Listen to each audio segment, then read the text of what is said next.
I am always like trying to figure out new ways of organizing and like decluttering and just making our lives more easy.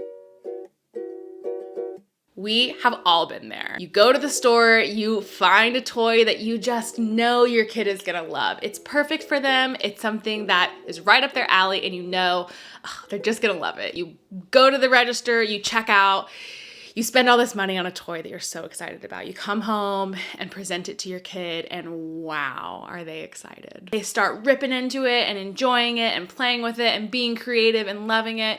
And you're the best parent ever because you got them the best toy in the world. A couple days later, a week later, a couple weeks later, it's like that toy is dead to them and they don't have any interest in playing with it. They don't want to look at it.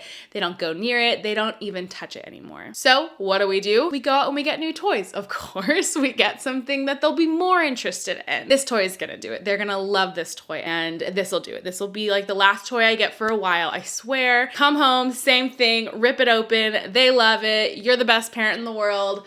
And on it goes. And we continuously bring in more and more new stuff because it feels like the right thing to do when your kids aren't playing with their toys anymore. But where does this lead us? We end up with a playroom that is overwhelming, a total wreck, filled with toys that nobody's playing with, and you're out hundreds and hundreds of dollars because you spent money on toys that your kids aren't playing with over and over and over again. Trust me when I say I have been there before and I still find myself in that position from time to time. But I wanted to make this video to share a method with you guys that we have implemented with Wilder and that tons and tons of families have implemented with their kids, creating an environment for your kids that is engaging, encourages concentration and creativity and freedom of exploration, and a method that we feel like has sincerely changed the way that our son Wilder plays. If you guys are new to my channel, hello and welcome. My name is Carly. I'm a labor and postpartum doula and I create content on my channel all about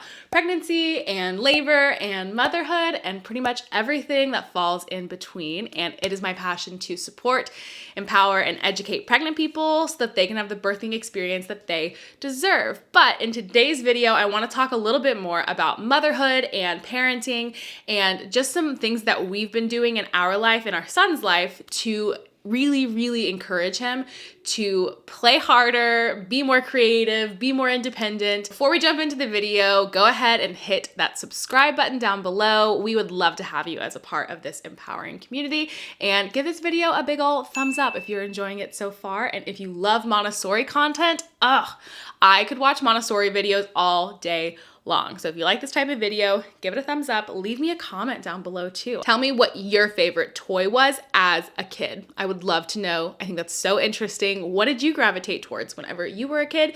And does your kid gravitate towards the same things that you gravitated towards? Leave me a comment and let me know. I am gonna be timestamping everything. So now you can look down at the bar below and see sections divided out into categories. So take what you want, leave what you don't, and skip around and find the content that you feel like is the most appropriate for you and your family. So the very first thing that I want to talk about is why we rotate toys. And I just kind of touched on it, but facilitating an environment for your kids that encourages their ability to concentrate. When children are able to concentrate, they find great joy and satisfaction in their work.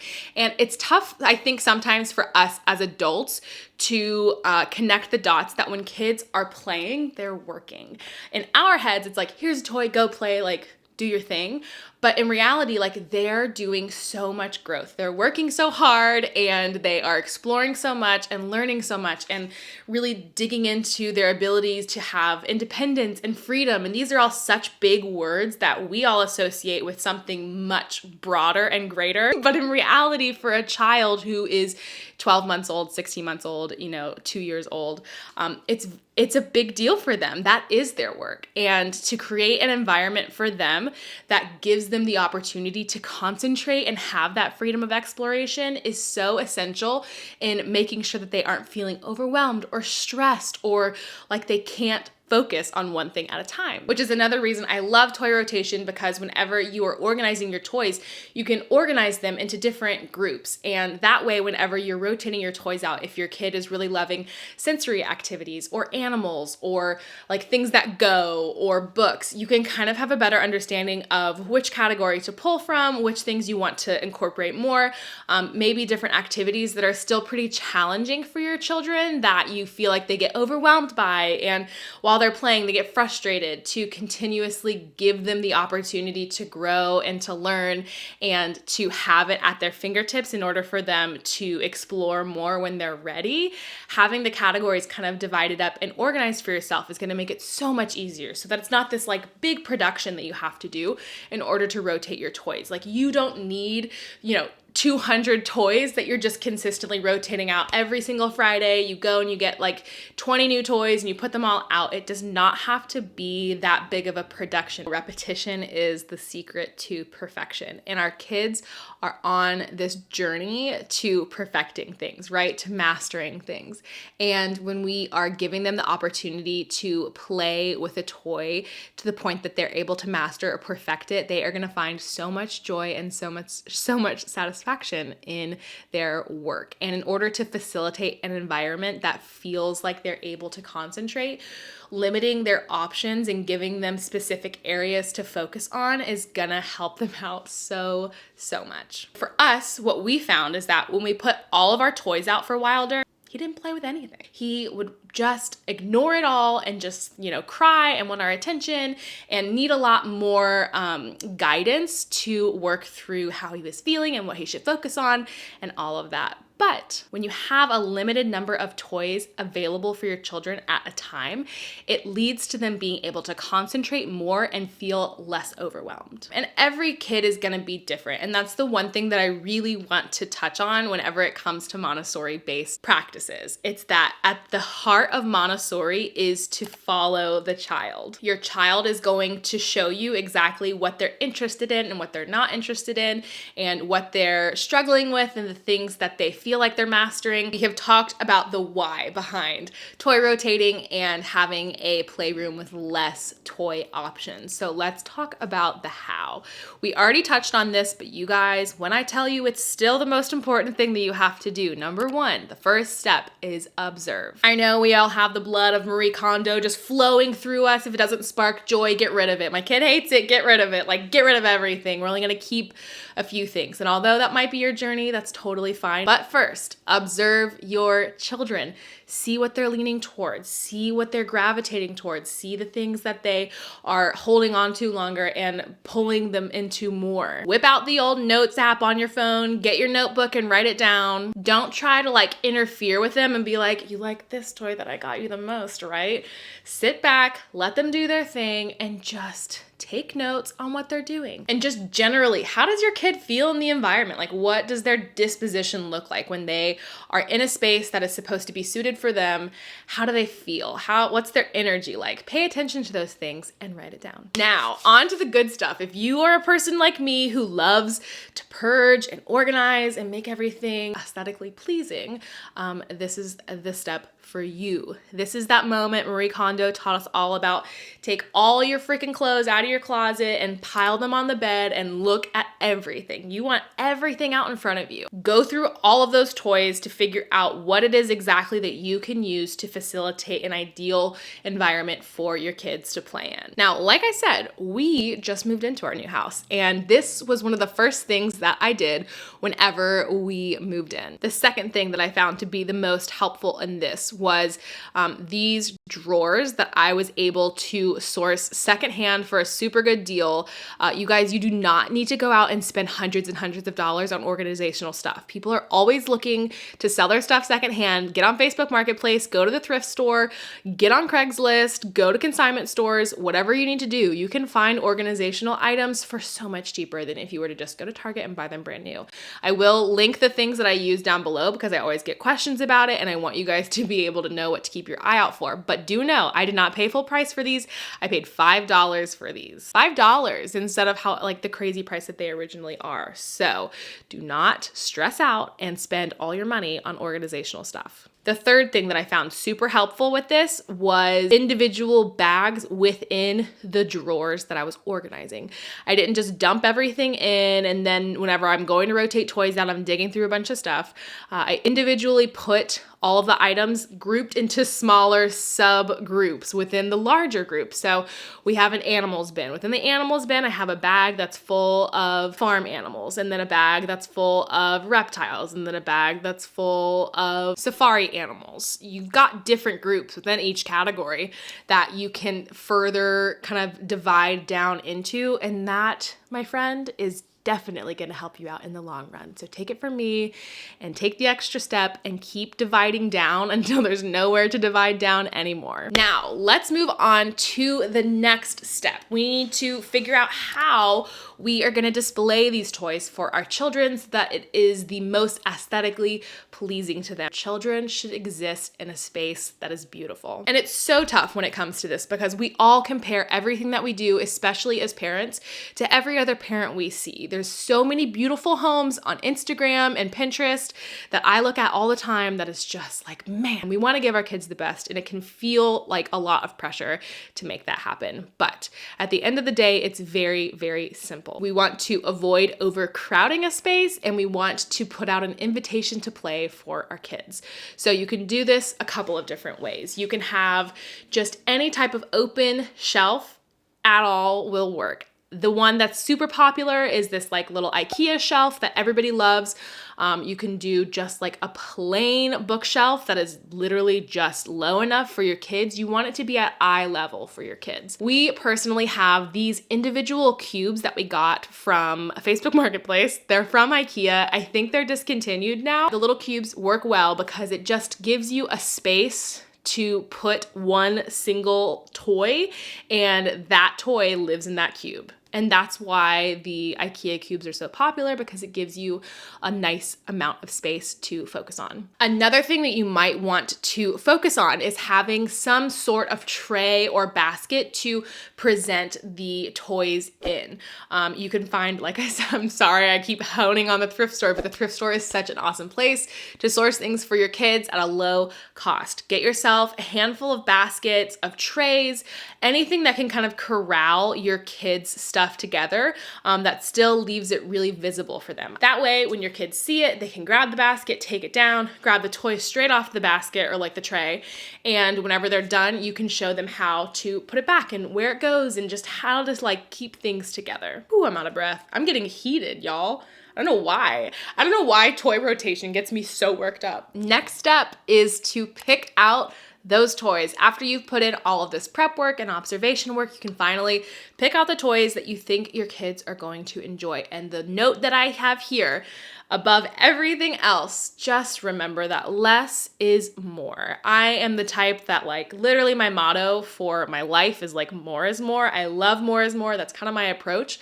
But when it comes to my kids' toys, less is more. So whenever you've taken notes of the types of toys that your kid is gravitating towards, select a couple of different options for them, things that fall in that category, things that will challenge them, things that they can achieve and master and perfect. Encourages deep exploration for their specific age range and how long they're home, right? Wilder is home with us all day long. And I know this is the case for a lot of people ever since COVID-19. Everybody has had probably their kids home a little bit more than they used to. So definitely take that into consideration too. How many hours is your child at home playing with these toys? And now we guide our children into their room, explain to them what has happened. I am a product of really humbly finding out that my kid is so much smarter than I give him credit for.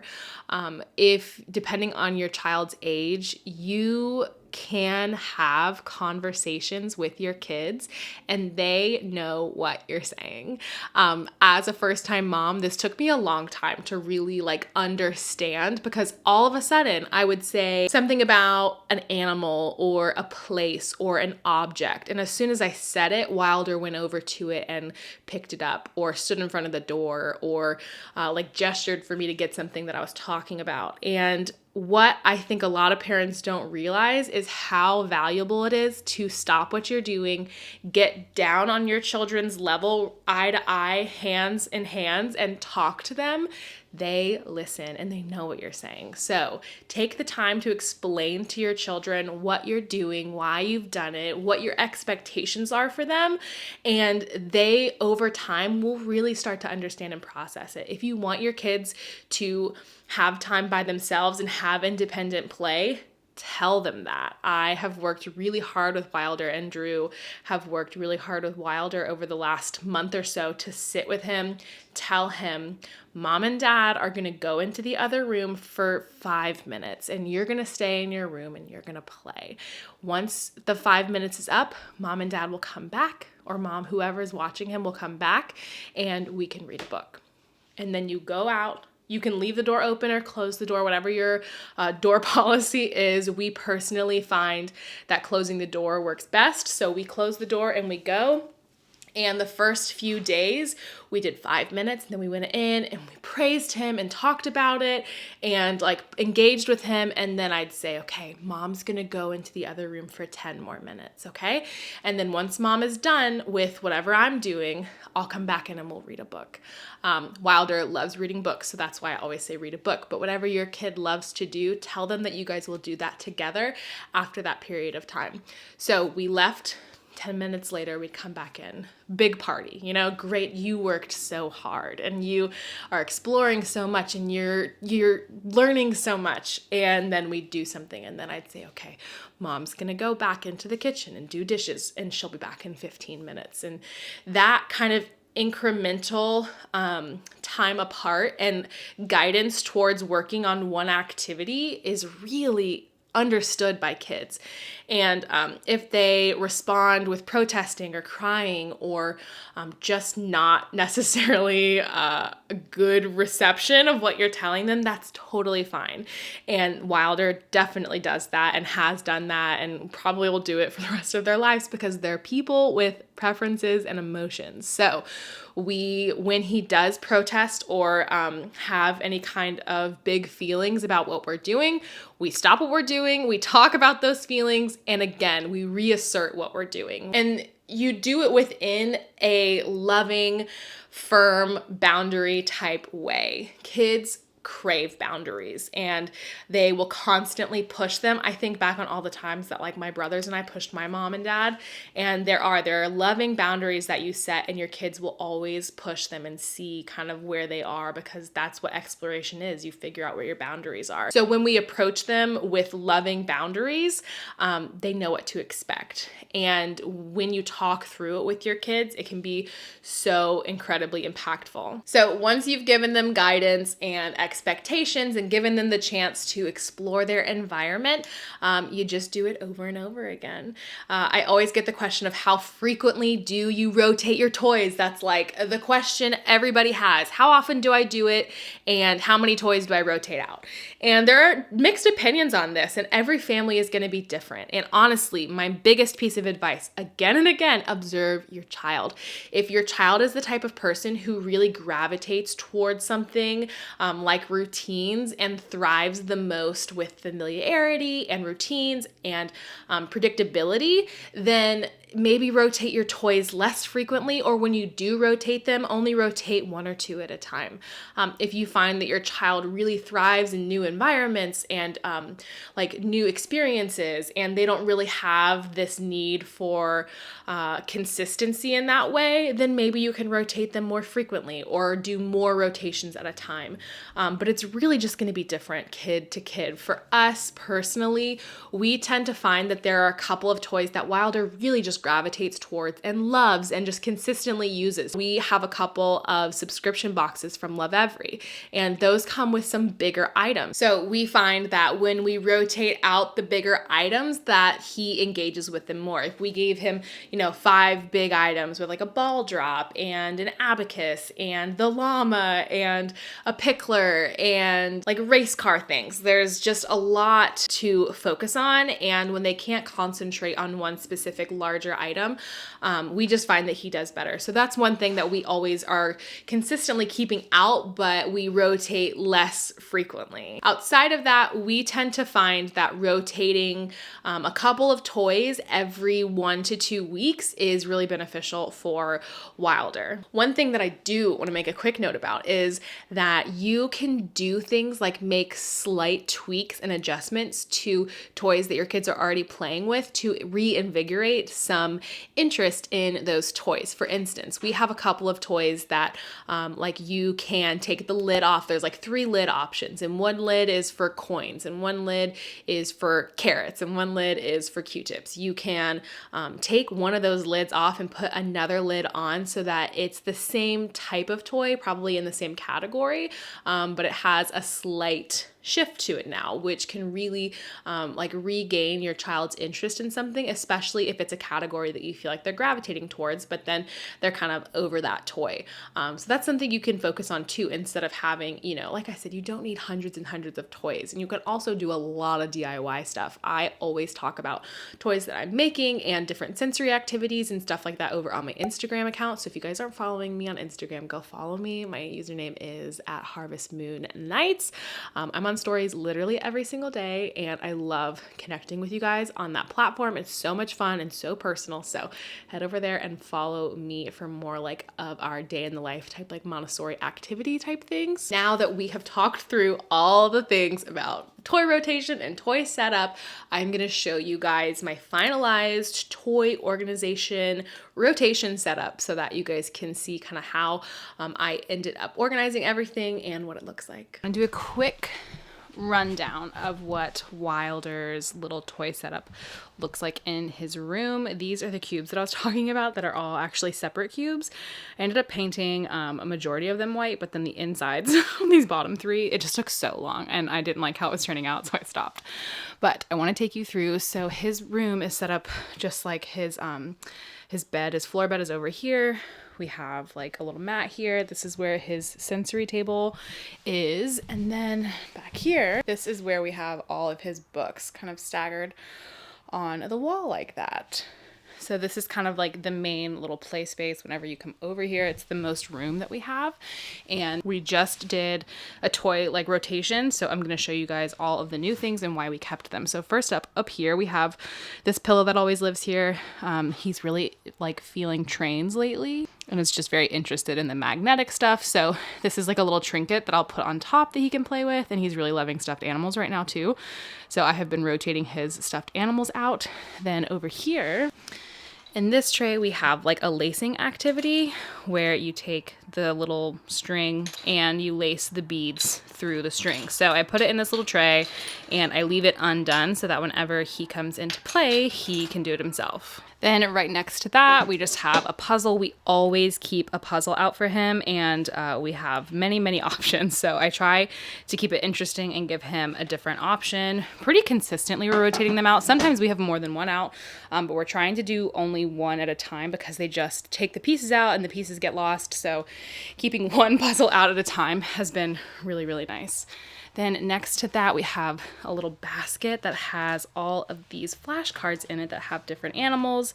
And then the animals have different like textures on the back, and he is obsessed with these cards. I will come in whenever we're like sitting down to play together.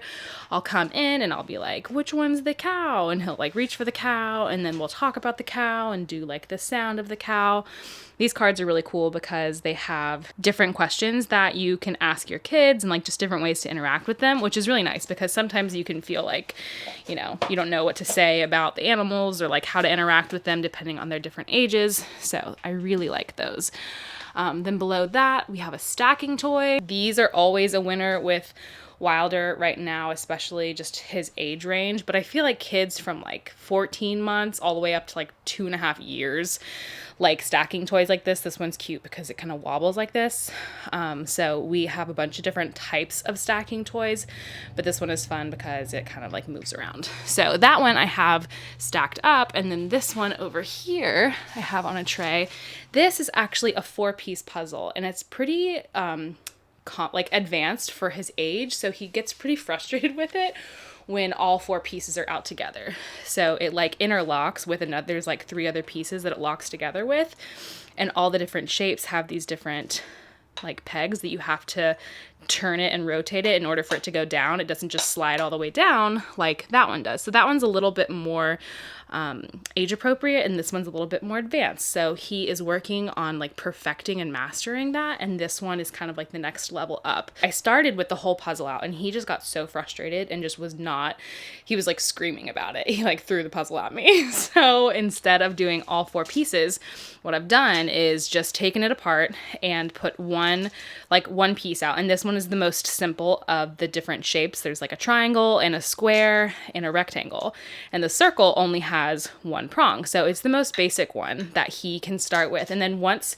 he's had this for a couple of weeks and it seems like he's getting the hang of it and isn't getting frustrated when he's playing with it, that's when I'll probably bring out like a second piece and see how he does with that, and just kind of slowly get him, feeling better about it. And then this is a brand new toy that he hasn't played with yet, that I have setting out in like a tray like this to be deconstructed so that he can just take it out and know that he's supposed to put the puzzle pieces in. I'm wondering if this might be too many shapes for him to play with all at once.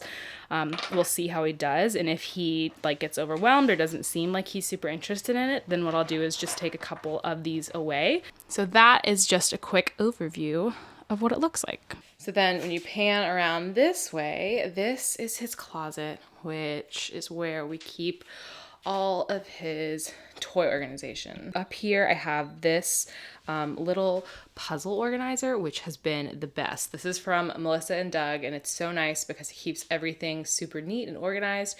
And on top of the organizer, I have puzzles that don't fit inside. Next to it is where I keep blocks. I just keep them color coded. I keep the ones that are colorful in one box and the ones that are just natural wood in another box. And then on top, I've got just an empty bowl. I use these baskets for everything.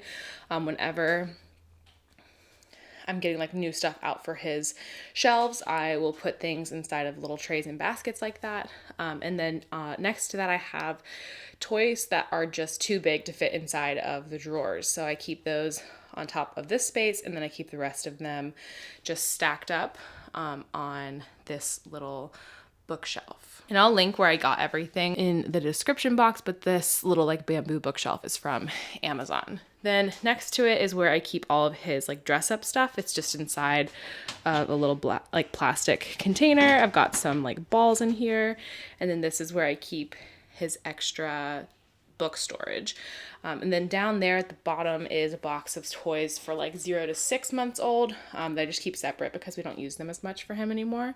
And then in the very back is where I keep his wagon. And then up here, these are little play cards that you get whenever you get a play kit from them. These are super helpful whenever you need some ideas for playing and how to play and different ways you can use the toys and all that kind of stuff. Now, usually I would go ahead and have these labeled. I like these little black labels like these, but I cannot find my label maker in our move yet. So whenever I find it, I will add labels, but I'll just walk you guys through the categories that I have. So up here, I have letters and numbers and mostly just alphabet letters and numbers. And then below it, I have animals, and then everything is organized inside of mesh laundry bags like this. I have a billion of these from when we got cloth diapers, so this was a really nice way to reuse them because we don't use these ever.